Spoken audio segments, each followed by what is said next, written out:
दुकान बंद करने का टाइम हुआ मैं हूँ है ना वीडियो बनाने जरा बाहर निकला तो मैंने देखा कि ला हमारे एसआर के तो यहाँ पे है ना शकर कुई में हमारे यहाँ हमारे मोन्टू भाई है ना इनके साथ फिरते थे। मैंने कहा भाई आओ ने दुकान पर तो देखो आए यार तुम्हारी मुलाकात करो तो छींटे चढ़ गए मेरे।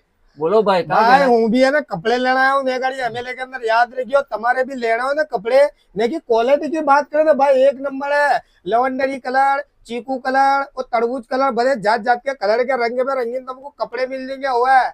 હું તો કહેતો આંખે ને ફાટેલે ને તૂટેલે બધે જ જાત के कपड़े ना रखता भाई તમારે भी लेना हो तो रे गाड़ी थी ले जाइयो भाई बिल्कुल इतनी वाला भाव में हवे। सुना का किया लवंडरी लाल लीला पीला जैसा चाहिए ने ये बद्धे कलर यहाँ मिलते तो इन्होंने ओवे कह दिया ने वो तमको का कहता हूँ कि कोई भी जगह फाफे मारे वगर हाँ कहीं भी रखड़े वगर सीधे ने गाड़ी या कहीं भी अजू तक कटाए वगर हाँ सीधे एमएलए कलेक्शन में चले आने का। हाँ बिल्कुल इतनी वाला भाव में। हाँ अस्सलाम वालेकुम।